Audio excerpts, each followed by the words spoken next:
Vamos lá, antes tarde do que nunca, vou começar falando sobre O Infiltrado na Clã, que é o novo filme do Spike Lee. O filme venceu o grande prêmio do júri no Festival de Cannes desse ano, foi super aclamado. O filme é baseado num livro escrito pelo Ron Stewart e é uma história real dele, que foi o primeiro policial negro da polícia de Colorado Springs, e ele foi um destaque na polícia, ele se destacou desde muito jovem. E o filme e a história real se passa na década de 70, né, que é uma década muito importante do movimento negro, né, logo depois aí dos Panteras Negras, do cinema Blaxploitation, de várias conquistas, veio também uma onda reacionária e, portanto, também uma época marcada pelo racismo, qual não foi, né? E esse policial, ele acaba conseguindo se infiltrar na Ku Klux Klan, a organização mais racista, escrota do mundo.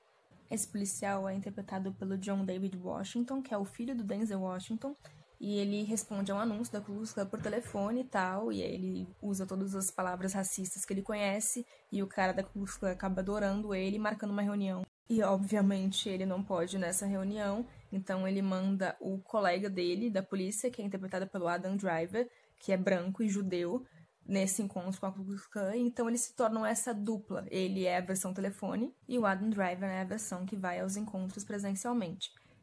Primeiro que no filme eu fiquei assim, tipo, não, mas depois do primeiro encontro, o Adam Driver pode passar a atender os telefones também, né, pra eles não correrem o risco de confundir a voz e tal, não faz sentido.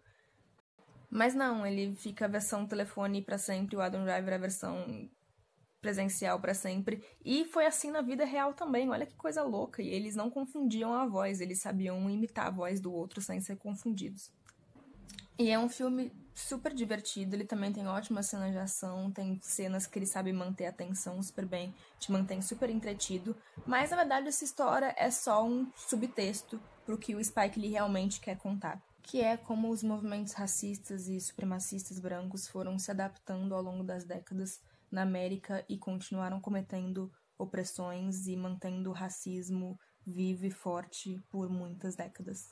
A própria Ku Klux Klan teve várias fases, né, de ascensão e queda, tudo, e o filme mostra um pouco, passa um pouco por essas fases dela, mas o filme passa por vários movimentos do racismo também. Então o filme começa com uma cena de O Vento Levou, que é um filme lá da década de 30, que é muito criticado pelo racismo, mas ele também fala sobre o nascimento de uma nação, um filme da década de 10, que é o filme mais racista do mundo, provavelmente.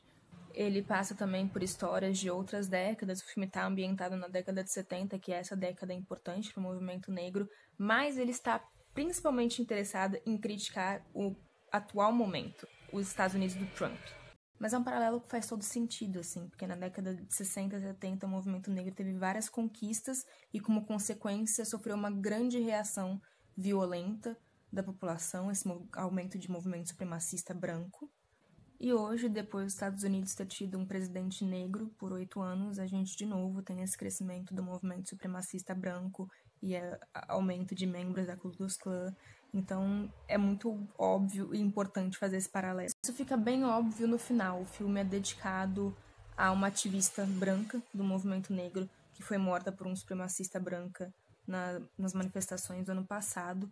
E no final ele deixa bem claro, bem explícito, traz imagens reais. Essa manifestação é bem forte, é bem chocante, mas precisa ser. Tem muita gente branca no cinema. Na sessão que eu fui, praticamente só tinha gente branca, e é importante que a gente tome esse choque de realidade, porque isso está acontecendo hoje. Mas o filme é muito inteligente porque o paralelo não tá só nessa parte óbvia. A figura do David Duke, que é um cara que até hoje é um dos líderes do movimento supremacista branco, que inclusive elogiou a eleição do Bolsonaro. E na época do filme, ele já era um dos líderes da Ku Klux Klan, então ele é um personagem central no filme, e ele é importante para mostrar o quanto os Estados Unidos sempre prevaleceu por uma política racista, por políticos racistas. A parte do filme que o personagem do Ron Stewart, por exemplo, fala, não, os Estados Unidos nunca elegeria alguém como David Duke. E olha só, estamos aí os dois países com presidentes racistas eleitos, 30, 40 anos depois. O roteiro foi escrito pelo Spike Lee e mais 3 pessoas. Os 3 roteiristas iniciantes fizeram poucas coisas. E ele tem uma estrutura bem básica, ele é bem simples. Ele tem uma ou outra coisa positivas, mas no geral achei ele bem eficiente. Mas roteiro é estrutura e a maneira como ele é estruturado é muito eficiente para mostrar esses movimentos da história que continuam perpetuando o racismo, e inclusive a desconstrução do próprio personagem, do Ron Stewart. O Ron Stewart, para entrar na polícia, ele aceita ser embranquiçado, vamos dizer assim. Ele aceita engolir sapos racistas, ele aceita que ele tem que adotar uma postura diferente para ser aceito, como se ele não fizesse parte do movimento negro, mas aos poucos, né, com contato com ativismo, principalmente com uma personagem que ele se apaixona, claro, sempre tem que ter um romancinho, mas é uma personagem muito importante pro filme, muito bem interpretada, e através disso ele vai descobrindo sobre a pessoa que ele realmente é e que ele realmente quer ser. E a mesma coisa vai acontecendo com o personagem do Adam Driver, que aos poucos vai percebendo a importância das suas origens judaicas e do quanto também ela sofre preconceitos. As atuações são boas, os atores estreantes também, do protagonista. Eu gosto muito do Adam Driver, eu gosto muito da atuação dele, mas acho que o grande destaque do filme é a direção e a montagem.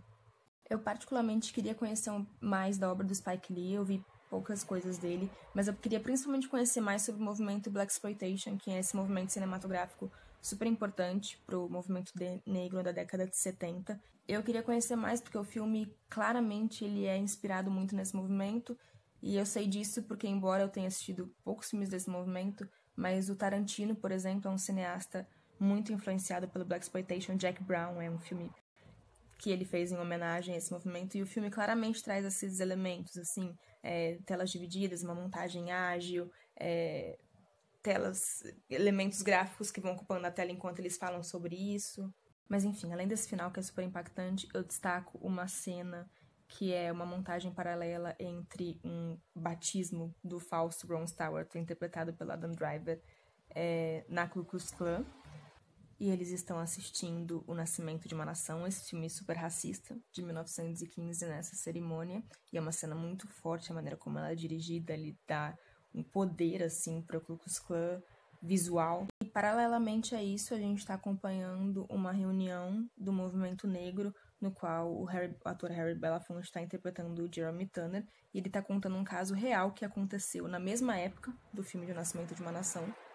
Ele tá contando o caso do Jesse Washington, um jovem negro que foi acusado injustamente de estupro e foi linchado, e fizeram horrores com ele no meio de uma multidão branca em praça pública na mesma época. E através dessa montagem paralela a gente consegue ver as consequências sociais, né, do racismo, do quanto esses movimentos supremacistas horrorosos e preconceituosos causam danos terríveis à vida das pessoas. O Nascimento de uma Nação é muito importante para a história do cinema, mas não há como negar que ele trouxe danos sociais irreparáveis. Então ele questiona isso, ele questiona o papel que a cultura tem, né, o papel social importante que a cultura tem para preservar ou não injustiças sociais. Ele questiona muito o papel da polícia na violência contra os negros. Você vê claramente ali que a polícia é uma organização que sempre foi cheia de vícios, né, que prejudicam o povo negro. Tem um personagem principal, um policial que eles usam para deixar isso mais óbvio ainda. Tem uma fala que a Adam Driver fala sobre um policial, que ele fala, não, certo ou errado, ele é um dos nossos. E Ron Stewart chama a atenção dele para falar do tipo, a Ku Klux Klan falaria a mesma coisa. Mas o Jordan Peele, o diretor do Corra, é um dos produtores do filme. A trilha dele é maravilhosa, ele tem uma trilha cheia de músicas soul incríveis, é deliciosa. Como eu disse, ele é uma comédia que funciona também, e ele ser uma comédia é algo um pouco bizarro, assim, porque teve várias cenas do filme que eu me vi rindo e eu fiquei pensando, nossa, eu não deveria estar rindo disso. Então acho que ele fez esse humor para incomodar mesmo. E é um filme que eu acho importantíssimo. Todo mundo deveria ver, mas principalmente se você é branco, você deveria ver Infiltrado na Clã, o novo filme do Spike Lee.